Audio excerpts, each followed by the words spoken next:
Hey everyone, it's Claire Moon of Aligning Light Astrology, and I'm here today to talk to you about the Sagittarius New Moon as well as Jupiter going direct. They're happening pretty much the same day, very, very close together. And it was actually something that I forgot to mention during my November forecast. Usually I'm just on YouTube once a month doing a monthly forecast. And I started that one super excited about the super cute new moon, and then I forgot to talk about it. So I'm back, but I'm kind of also hoping that this is one of my eclipsey, like new beginnings. Eclipses are beginnings and endings or culminations. And I have wanted to do more shorter form videos like this on more focused topics. So hopefully you'll be seeing more of these to kind of fill in the gap in between the monthly forecasts. So if you find this helpful today, if I'm speaking to you, if you like it, if you feel like you're getting read, hit that like button, hit the subscribe button. It helps me keep doing this, right? So I can get out there, keep doing astrology. Okay, so before I jump in, let me get our software up here. And hopefully you can all see that now. So what we're going to be talking about today is this business right here. And that's happening on November 23rd of 2022. So in 20 days from now, right after the sun goes into Sagittarius, right as Sagittarius season starts, we get this beautiful, buoyant new moon that is ruled by Jupiter, who is in their own domicile. They're in their nighttime home of Pisces. And when a planet is in the place that it calls home, it has all the resources that it needs to do its stuff. So Jupiter can Jupiter very, very well from Pisces. And we'll talk about what that means. But that is why this is so, so special, is that not only is this new moon ruled by Jupiter, who is also in their home, but Jupiter is stationing direct. It's been moving backward, and now it's going to be stationing forward. So let's get into it. Let's get into what the symbolism is with this. So, just to start with a new moon, this is something where we have one cycle wrapping up and we have the next cycle beginning. And people talk about intentions, setting intentions at a new moon. I like to do that. I like to think, what do I want to accomplish in the next 4 weeks? So not going from month to month, but from ingress to ingress when the sun moves into the next sign and the next sign. It usually happens around like the 21st, 22nd, 23rd of every month. And we're getting it right away, like right at 1 degree. And so what I'm going to do is let's start a few days before, actually. Let's start on the 21st and just see what's actually leading us into this new moon, because it's more of a narrative. It's one plot point in a longer narrative. And what's really interesting to me is that right before this new moon happens, we've got the moon in Scorpio. And let me pull up my notes here. So the moon in Scorpio, we've just had all of this Scorpio action. And, Scorpio in and of itself, it's kind of heavy. We have to have a sign of the zodiac that speaks to the heavier, more complex, deep things of life. And so that's the energy that is preceding this new moon. And so after all, and even the day before, the sun moves into Sag, but, you're probably already feeling it now. But from now and for the next 2 weeks, what we're going to have is just a lot of Scorpio action. So just to back it up, you can see that like we've got 3 planets in Scorpio. Today is the 3rd. We've got all of this action happening here. We've currently got a bunch of planets moving through the South Node. Venus just exited the South Node, is still very close, but moving onward. Sun and Mercury are about to hit it. This is a quieter, it's a lower energy type of vibe with the South Node. It's a place of releasing. It's a place of lessening, if you will. And when it comes to Venus, letting go of Venus things, lessening of Venus things, relationships, maybe relationships with food, with things you enjoy, with substances, with people, whatever it is. And now the sun is coming up on this South Node, and then Mercury will. And so it is more of a quieter, more contemplative, but heavier energy. And I think, and why am I saying this? I think it's going to be such a juxtaposition once everything gets back into Sag here. This is like it's a whole different ball game. You know, when we move from sign to sign to sign, it's like there's a little course correction for each one. And as much as Scorpio energy can be, you know, very complex, and I keep using the word heavy because I really just can't think of a better one right now. Sagittarius, on the contrary, is very light. It's effervescent, it's buoyant, it's hopeful. You know, we're not in Scorpio surviving and perceiving people's motives and trying to, you know, strategize and make a certain outcome happen. In Jupiter, it's very much like, let's just let Jesus take the wheel. Let's just see what happens. Let's just have faith and try it out. So you can see how there's like such a difference between Scorpio energy versus Sagittarius energy. And I think that's just so interesting because the moon is going to be experiencing that one last little dip in that pool before moving into the Sagittarian area here. So I'm going to get that new moon back here. There it is. So new moons, we're setting intentions. And in this first 10 degrees of Sagittarius, this is the first decan. And the decans are basically just a subdivision of the zodiac signs. We're able to actually slice all of these signs into thirds. And this is actually super duper old. If you want to learn about the decans, which they basically just give more details of each sign, it's just a whole nother layer of interpretation that we kind of lay over the sign interpretations. But two people come to mind who teach the decans, and that's going to be Demetra George. So check out Demetra's work on that. And then Spencer Michaud, Michaud. Spencer has an excellent YouTube channel, but they also have been teaching the decans for probably a year now. They've got a ton of materials on their website. I'll link that below if you want to learn more about the decans. I digress. Anyway, we've got this happening in the first decan of Sag, and this I call it the Autobahn of the zodiac. It's the Autobahn of the zodiac. It's so fast, and we're gonna want to go fast, vroom vroom vroom. Like we're gonna want to get shit done as soon as these planets get in here. By the time we are having this new moon, Mercury and Venus have already been in here for a number of days, and so this won't be super new energy, but it is certainly adding to it. So there's a fast, there's a quickness to it. There's enthusiasm. I forget who all of the names of the people in the myth were, but I feel like it was Sagittarius, or like one of the children of the centaur, one of the centaurs of the myth of Greco-Roman times. But one of these centaurs was in charge of like clapping and cheering. And so like Sagittarius and this idea of being enthusiastic and cheering and clapping and being jovial, it's all Jupiterian, and that is the energy of this new moon. There are some caveats. You know, this does kind of remind me of getting this very fast idea, and it's like, you know, you wrote your idea on a bar napkin at the bar. You and your friend got really excited. You had an idea, you wrote it on a napkin, and it was kind of a half-baked idea, right? And it doesn't end up turning out. Like that's the worst case I think that can happen with this new moon. But you know, it is good to watch out for. If we think about Sagittarius being ruled by Jupiter, and Jupiter is the one who has purview over this part of the lunation, that is just dialing up everything I just said. All the enthusiasm, all the faith, all the hope.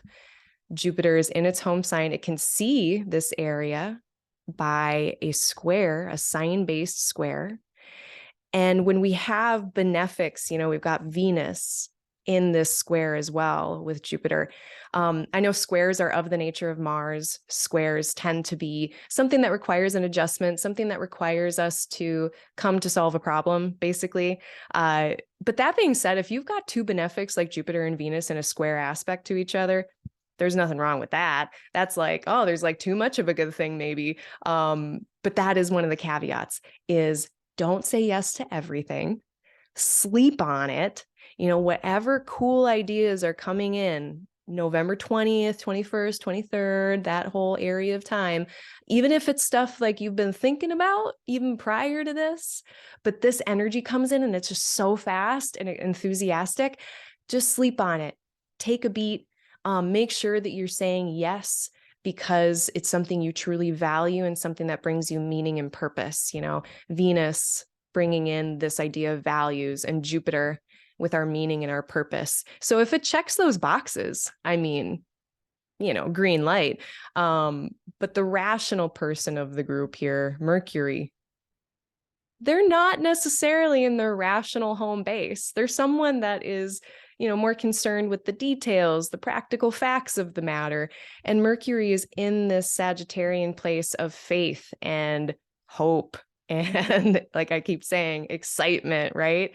That is a very, very different thing. Not a bad thing. Most people I meet who have Mercury and Sagittarius are incredibly smart. The problem I see them having a lot of times with Mercury and Sag is that they're so fast, and they've got the whole picture. They've got the little details with Mercury, and it's in this very wide picture place. And that combination is very, very cool. But I can see people kind of charging ahead without explaining it to everybody else.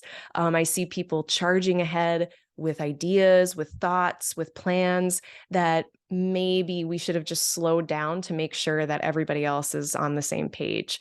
So again, if you've got a really cool idea, if you've got something you're really excited about, just take your time, and that's going to feel uncomfortable. That is not going to feel like, we're not going to want to take time. We're not going to want to wait.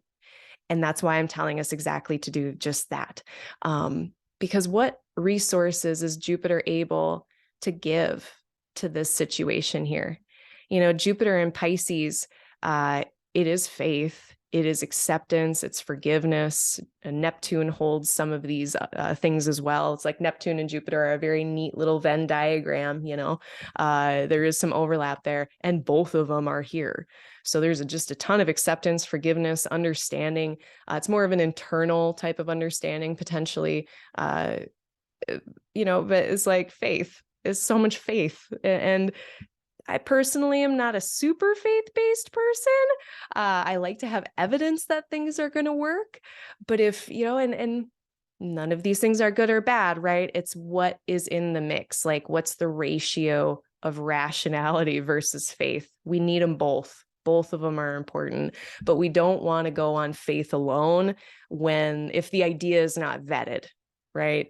I hope that's landing. I hope that makes sense to people. Okay, so we've got Jupiter, and this is a more optimistic. That's another Jupiter word. It's another Sagittarius Pisces word, is optimism. Jupiter is stationing direct. So this happens, let's see. Oops. I want to see. It's like within hours. Yeah. So it's like the new moon perfects at exactly that 1 degree area. And then pretty much immediately after, Jupiter stations. And when Jupiter is stationing, when any planet is stationing, what's happening is that planet is not moving in the night sky. It's very stationary. Maybe I can show this to you. I'm going to share this other screen, and you can see the kind of background workings of the software. So we can actually find the speed of these things. Stationing, right? And this is the travel that Jupiter is going to be doing each day. We can see the moon. Oh, I kind of blocked it out there, but 14 degrees a day. It's pretty average. Sun is moving a degree a day. Yep, right in line. Jupiter's not moving at all. There's no movement happening. And we can think of that like almost a loudness to it. It's like Jupiter is getting louder. Jupiter is standing in place and saying its piece. It's like, imagine someone, we got two different situations. Imagine someone running past you and yelling something as they're running past you. Maybe they're telling a story. Let's just make something up. When a planet is stationary, imagine someone just standing still and yelling that same thing. You're going to hear it more clearly. You're going to hear it for longer, and it's just going to be more apparent. And so that's what's happening with Jupiter. So what is it when Jupiter, our planet of knowledge, truth, justice, truth with a capital T, justice with a J, capital J, knowledge with a capital K. It's all these big themes of seeking understanding. That is what is online here. So perhaps when this new moon is happening, we're intenting on what we value, what brings us meaning and purpose. Jupiter stationing is really asking us these questions of what truly brings us meaning, what truly brings us purpose. Those are the questions for Jupiter, for yourself during this time. And also with Jupiter having recently gone retrograde, I think we've been coming into understanding about some things that maybe we didn't quite understand before, either larger picture things, maybe dynamics in relationships, but also I've been noticing a lot in my own life, just various topics that, it's not that I thought that I knew everything about them at all. Like I'm never going to learn everything about a topic. But I got some gaps of knowledge filled in, like where I kept learning things and I was like, wow, I've been doing this for a long time and I didn't know that. So hopefully if you've been finding yourself in ignorance, like I have been, and ignorance isn't necessarily a bad thing. It's a state of not knowing. And when Jupiter is retrograde, it's almost like giving us another chance to relearn, re-understand. And so now that Jupiter is going to be stationing direct, it's like, what truths have we understood now that we can integrate? Now that we understand this or that, how does that affect what goals I have? How does that affect what I am hopeful for with this new moon? With Pisces, we can see, especially with Neptune there, fantasy, uncertainty. And if we have had some of that uncertainty cleared up, then integrating that into our plans now that we know that. So, especially like Jupiter's been retrograde for a while. So, what did we not understand this summer that now this fall we are understanding? Or if you're in the Southern Hemisphere, what this winter and spring is coming online, and how can we use that information? I think that's all I need to say about Jupiter's stationing. But yeah, it's very much a forward thrust of movement. We've had, again, just to kind of look back before we look forward, we had all this activity in Scorpio during an eclipse season, which none of that is super straightforward.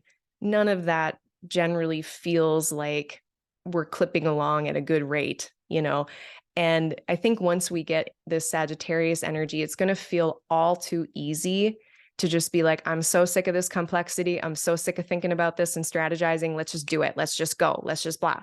And I just don't think that that's necessarily the move. That's all I'll say about that. So, let me make sure I didn't miss anything. Oh yeah. And then the decans. So not only is this a fast decan, that was a big thing, is like, this is just a very fast area, but it's also, so this comes from Austin Kopic's work on the decans. I don't have his book 36 Faces, but I went to the Norwalk lecture and I've just re-listened to it a bunch and taken notes. But Austin Kopic says about the first decan of Sagittarius, it's spirit and body coming together. It's rapid movement and transitions, excitement in the bodies, versus Gemini, we can go anywhere we want type of energy. Now this is directed. It's more of a unified energy of Jupiter. The Eight of Wands is the tarot card for this decan, and it's fast. It's all those arrows that are like flying, or all the wands that are flying through the air. Like it even looks fast. So there's a lot of different things saying how enthusiastic this is going to be. The third decan of Pisces is also something I wanted to mention.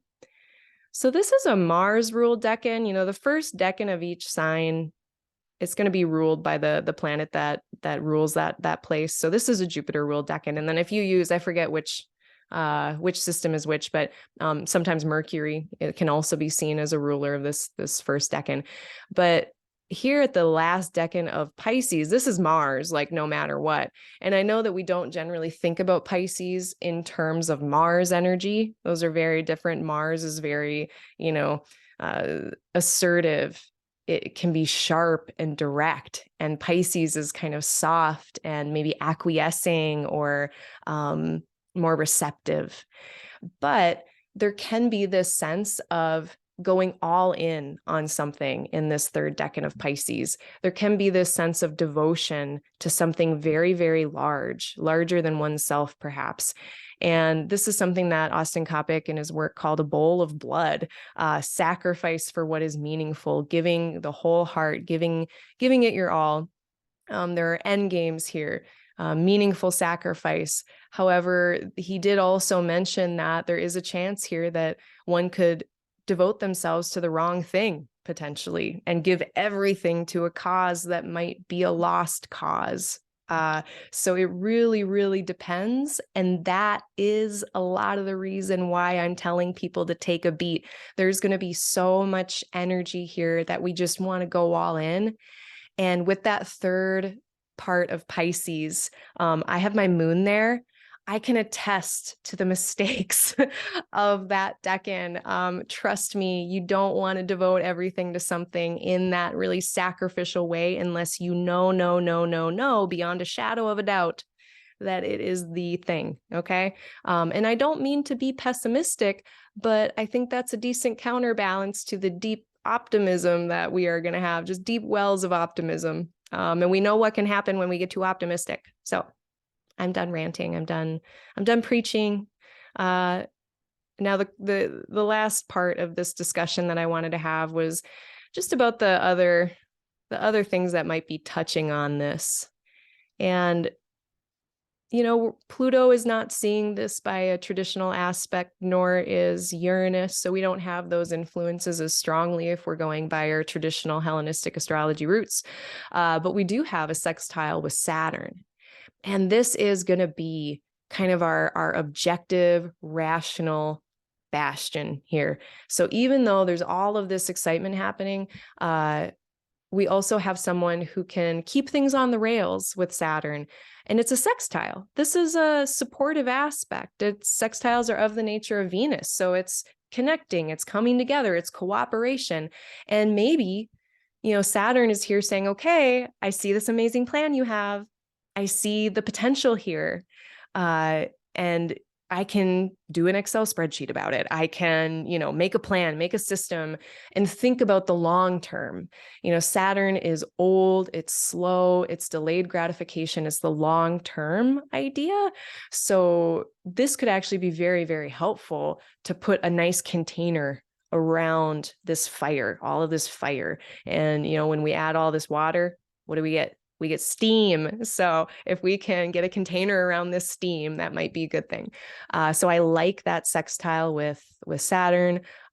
We do have this opposition with Mars. And I'm actually very thankful that we have this so early in the sign, because that means it's not quite as close to Mars. Now, I am someone that uses opposition, or I use sign-based aspects. And for me, if you look at planets that are in the same sign, maybe they're not touching by degree, but imagine that you're in a room with someone else, and maybe you're on opposite corners of the room, but you can certainly still have a conversation. It's annoying because, they're on the other side of the room, but you can still see them. You can still know what they're doing. So this is definitely active and doing stuff as far as Mars is concerned, but it's not going to be quite as potent of an influence because that degree-based aspect is not necessarily there. But this could be, it's something that is it's working in opposition. It's not necessarily in agreement with all of the lofty plans in Sagittarius. It could just be straight up conflict. Mars is conflict. It is in an intellectual, curious sign of Gemini, where we can very easily get someone who is just asking a lot of questions and is a little assertive and aggressive about that. I would like to remind everyone, this is holiday season. Like, there's going to be people getting together for their family gatherings. And this is something I actually touched on in my November forecast, was just the presence of all of the personal planet, or not all of them, some of the personal planets here for, a good month, opposite Mars. be careful of who you get into a tangle with. Be careful about who you are proselytizing to. You know, Sagittarius is fire, it's action oriented, and it's belief driven, and it's daytime. So it's externally emitting its influence. That fire wants to go out. That fire wants to do, it wants to act.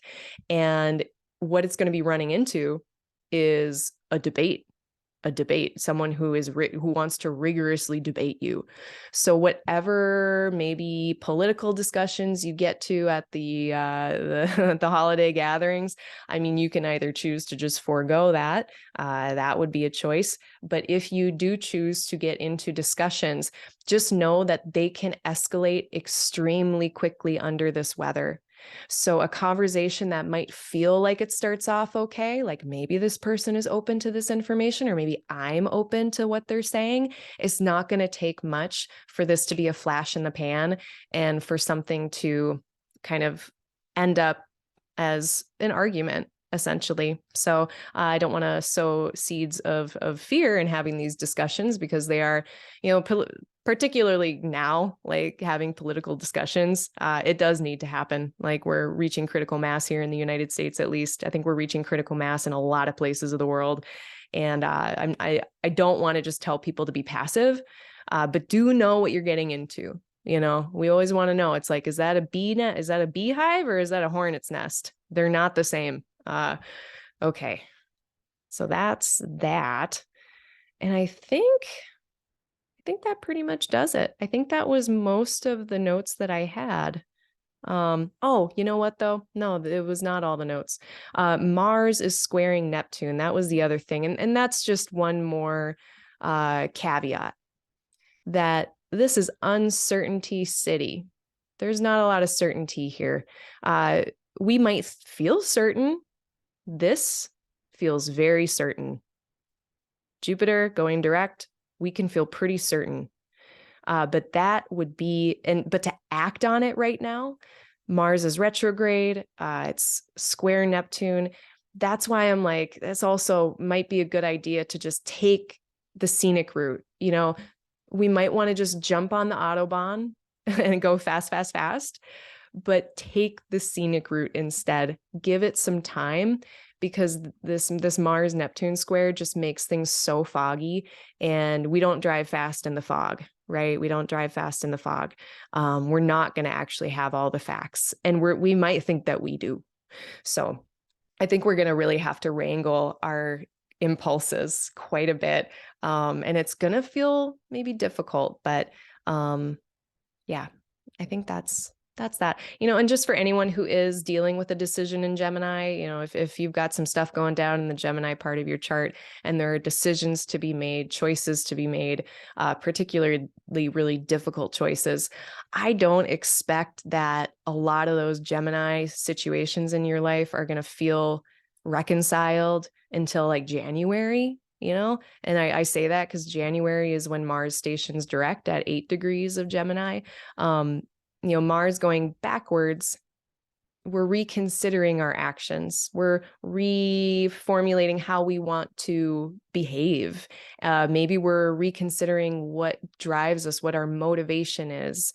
And those are such important questions, like what your motivation is, what your intention is. Really be questioning that. And between now and January, that's kind of in flux. So again, it's just one more thing to say that the time to plan might be nigh, the time to get excited about something might be here, but the time to act on it might not be this day. It might not be the 23rd. Okay. On that note too, if people are pushing you on something, if someone else is pushy, like if you're like, oh yeah, you know, Claire said to pump the brakes and slow down, so I'm going to actually listen to her. I probably won't even listen to me. I don't listen to my own advice all the time.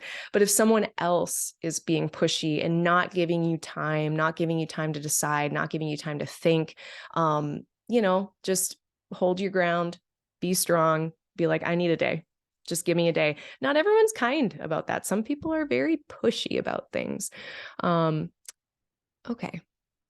Oh yeah, and we might overdo the festivities, That's another thing with Jupiter. And that's another thing when we get like benefics square benefics, we can just overdo it. Just like say yes to everything too much. Yes to that cookie, yes to that bar, yes to that cookie. And then pretty soon we just don't feel very good. So with the holiday stuff, just make sure that you're like not eating yourself sick or drinking yourself sick or anything like that. That can definitely happen. Um, yeah. So then let's take it forward. So we started with Scorpio time, that kind of weight and complexity. And then we've got this whole different ball game of enthusiasm and excitement and joy and jovialness and partying and all that. But let's see where the moon goes after that. What are the moon's next aspects? It's going to be moving through Venus. It's going to be moving through Mercury. That's just all of that excitement. But then it's going to hit Saturn, and then it's going to hit Mars. And so this is a reason as well why I think that maybe pumping the brakes might be good, because we're going to come on hot here. This is going to be very spicy. And then we're going to get a bit of a little reality check. Granted, it's a very gentle reality check. It's a sextile, but we will see like, okay, what is actually needed for this plan? What is actually, what's the container that's going to hold this plan and have us see it through and actually follow through with it. And then we're going to get that opposition with the moon and Mars. And we run into that spiciness. We run into that adversarial type of energy. There we go. So you can see here, the moon is going to be at 21. Mars, maybe it'll be at 20.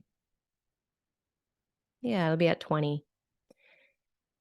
So pretty close to Saturn here as well. So this is more of a serious energy. Mars and Saturn, they are our motivation and our discipline. They're not fun, usually like, just inherently fun, not like, not like this whole situation here. But that might not be a bad thing. With all of that excitement, we need a little bit of seriousness.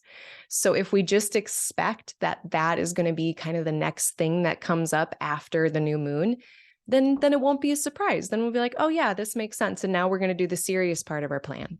Yeah. All right. Oh yeah. And then the moon is in Saturn ruled signs for a number of days. So then we get extra reality checking. The moon is going to be in Capricorn. It's like, okay, what's the material component of this container? It's Earth.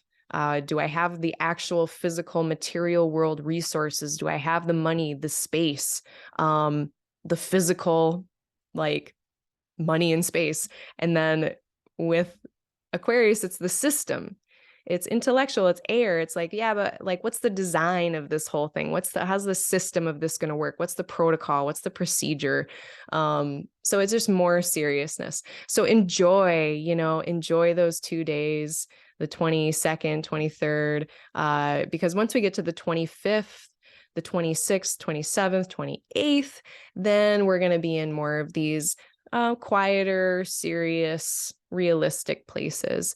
And then finally, there's going to also be a void of course moon, Hellenistic one on these days as well. So, it's just one more reason to take the scenic route and don't hop on the carpool lane. Yeah, take the scenic route. It'll be prettier. It'll take longer. We're not going to want to do it. Okay, and then I have a couple more notes, but there was one like cute little thing I wanted to share. Hold on. Stop share. Okay, so I go for a walk pretty much every day. There's this park with this lake, and there's a bunch of nature. It's really like I lucked out so much with this apartment because it's like a 6 or 7 minute walk from the shore of Lake Mendota, the north shore of Lake Mendota. It's a little lake in Wisconsin. But I like to watch nature, and I feel like it gives me little lessons. And I was sitting in front of the water and I was just meditating basically. And I noticed this little round thing floating in the water being carried. I didn't know if it was like a seed or it looked like a blueberry. It turned out to be an acorn upon later investigation. But I was watching this acorn in the waves and it was getting pushed onto shore. And each wave would push it a little further. And then there would be like two different waves or three different waves coming from different angles and having that like interference pattern. And it would kind of push it to this direction or push it in that direction. But over, the several minutes that I was watching this, it slowly got pushed by waves onto the shore. And it just reminded me it was basically a metaphor for time. It was a metaphor for astrology. It reminded me of how astrological transits, how time itself will just push things along. And we're an acorn in the water, my friends. We don't necessarily have control over this stuff. We have more agency than an acorn, so we can do a little bit, but we certainly don't have control over those waves of time. And the other thing about that is that you can't rush it. You can't push it at all. You just have to wait. And I found myself legit, not only was I rooting for this acorn to make it to shore, I was getting impatient. I caught myself feeling impatient. I was like, this is taking forever. When's this little guy going to get here? This is absurd. It's like I like anthropomorphize this acorn. Neptune is on my moon. I anthropomorphize everything right now in my life. But it was really a good reminder of how we just need to let things happen organically as much as possible sometimes, and just understanding that we do need to wait. We need to let time do its thing. Totally different metaphor. I don't want to mix metaphors, but like time is just this special ingredient. I cook sometimes. I don't cook all the time, but when I cook, I try to cook. And sometimes you make something, especially like lasagna or chili, and the next day it's better. And then 2 days later, it's somehow even better. And some dishes, like I just made like a farro risotto, like mushroom situation, and it was good. Like I followed the recipe to a T. I had good ingredients. I had all the ingredients, and I finished the meal and I was like, it was just okay. It was fine. It wasn't great, but it was all right. I left it in the fridge overnight. It did something magical, and now it's even better. So just like that in our life, sometimes we just have to let it be in the fridge for like a night or two. Okay. I just wanted to tell you all that. I'm going to come back to the screen here. I did want to mention, this is another thing I forgot to mention. So I forgot to mention in my forecast, the Sagittarius New Moon, Jupiter stationing direct. I also forgot to mention, and this is more current to now. This is proximal to now, but we're having a mutual reception between, between Mars and Mercury. And a mutual reception is just a fancy word for when two planets are in each other's signs. So Mars, who rules Scorpio, they're in Mercury's sign. And Mercury, who rules Gemini, is in Mars's sign. And this is almost like a loophole. It's like when we don't have a traditional aspect, because this is an aversion, or a quincunx is what they call it in modern astrology, an inconjunct aspect. And these signs, Gemini and Scorpio, they don't really have anything in common. Gemini is day, Scorpio's night. We got air, water, daytime, nighttime. So just very, very different. And you can imagine that planets in these different signs, they have a harder time connecting. I mean, imagine if you grew up in a totally different part of the world than someone else. You don't speak the same language. You don't have the same cultural mores or conventions. It takes a little bit of extra effort and time to communicate in a way that's really effective or helpful. And that is kind of the position that these planets find themselves in, is they're not really able to communicate or connect in such a direct, easeful way. But when these two planets are in a mutual reception and they're sharing each other's signs, it's like, imagine instead that maybe you do speak a little bit of the same language, or maybe it's like I speak Norwegian and you speak Swedish, but it's pretty much close enough. Like we can kind of get it a little bit. Or like a back channel of some kind. Like I think of like the tin can phone with the string. Like it's really shitty, but it might kind of work.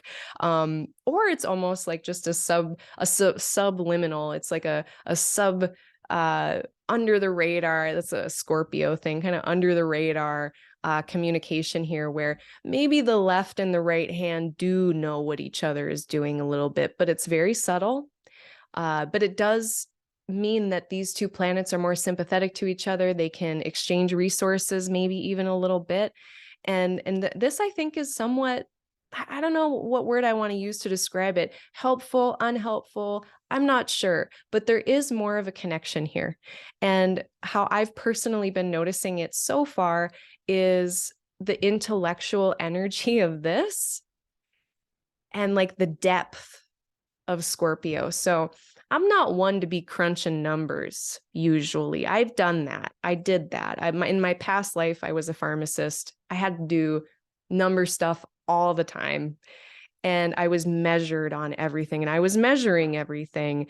I don't love to do all of that kind of deep, nitty gritty, like numbers stuff in general. And I feel like, Gemini is very into facts and data and all that.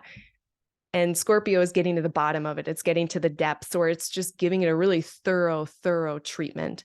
And I found myself crunching data and making graphs and charts about it, which I haven't done in since when was it? The last time I did this was when Mercury was retrograde in Gemini, and we had that Mercury and Gemini energy. That was the last time I had any desire to do that. And I just found myself really motivated, motivated to do tedious data stuff and to find like a deep kind of message here. So if anyone saw, I made a little chart of Mars's speed versus like the amount of patience we might need to have. I'll link it, I'll share it. But that's how I noticed it, and I was like, that's got to be this mutual reception. That's got to be this Mars and Mercury energy coming together. Mars, ambition, drive, action, effort, and Mercury, information, data, all that. So that's just one little example of how I've been seeing it.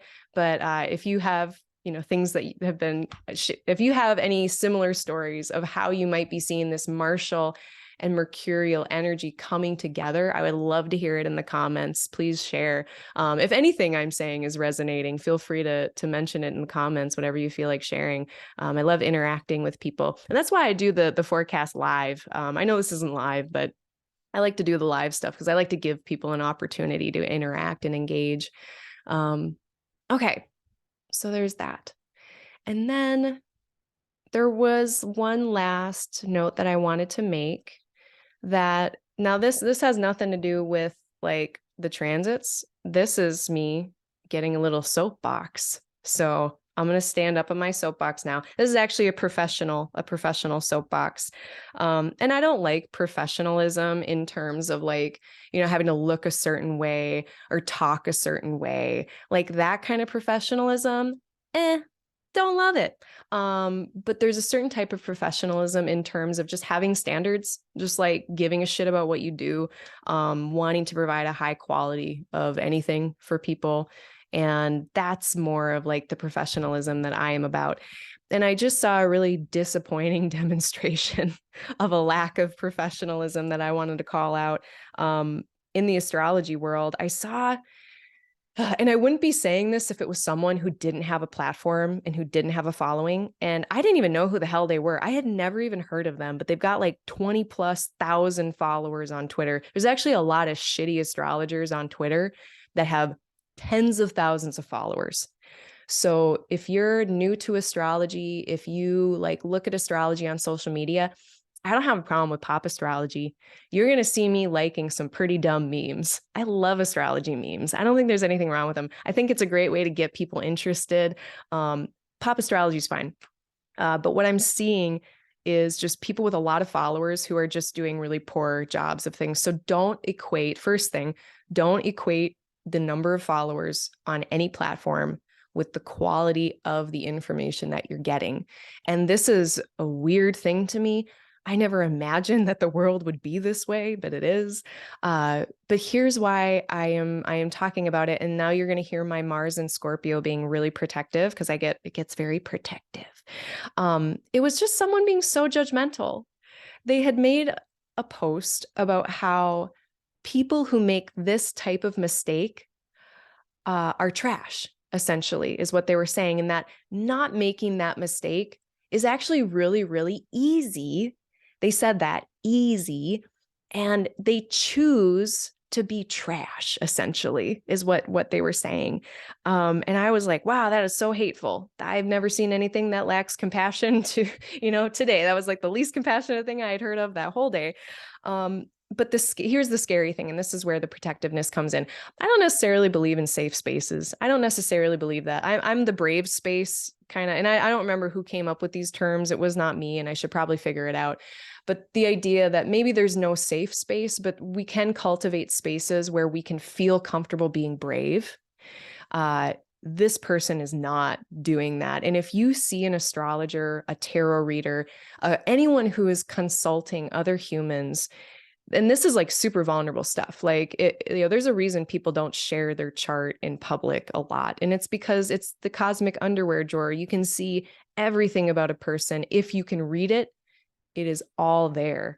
And it's such a vulnerable position to be in as a client who's getting a reading. There's a power dynamic between the client and the astrologer or reader.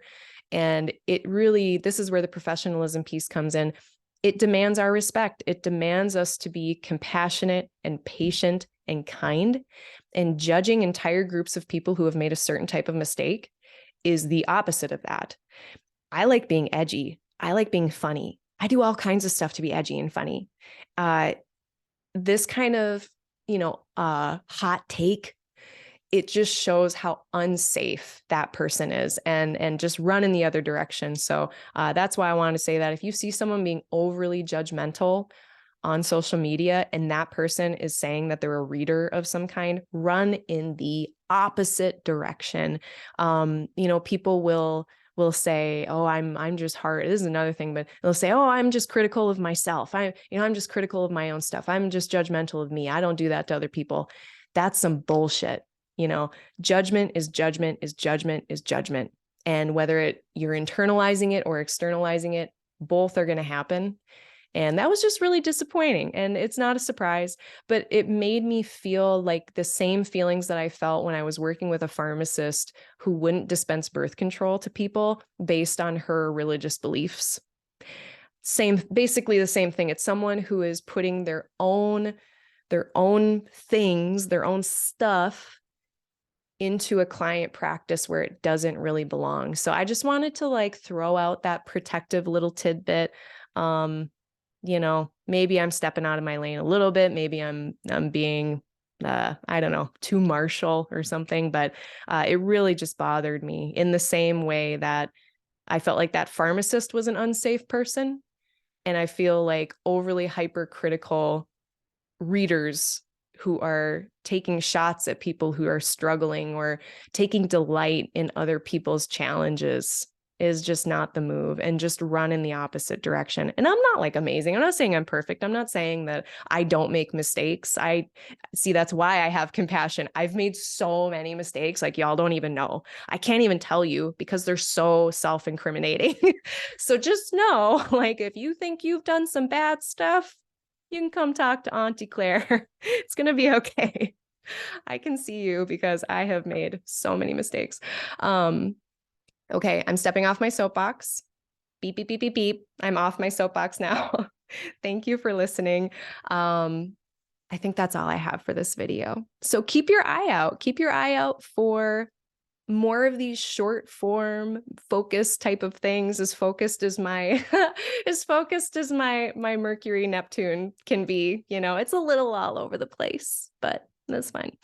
I hope your eclipse season is going okay. I hope you're surviving it just fine. If you can avoid making decisions until the 8th, by the way, that's when the next eclipse is. If there are really confusing things happening right now in your life, if you can just hold off on making large sweeping decisions until after the 8th of November, even till a little later, I think that's going to be better because I think this eclipse, this was going to be a full moon, lunar eclipse, that is going to reveal some things. Usually eclipses will just reveal stuff anyway, but it's a full moon. And when the moon is bright, it shines lights on stuff, and it's happening in Scorpio. So, wait until we can maybe get some new information. The election is going to happen in the United States. That's going to be a whole ass thing. But yeah, if we can just wait till more of the end of November to see how these more complicated narratives in our lives are fleshing out, I think that's going to be probably a good move as well. Okay. I love you all very much. Thank you for your time. If you have any questions, comments, put them down there in the things, and I will link whatever the stuff that I said I was going to link. All right. I love you. Bye-bye.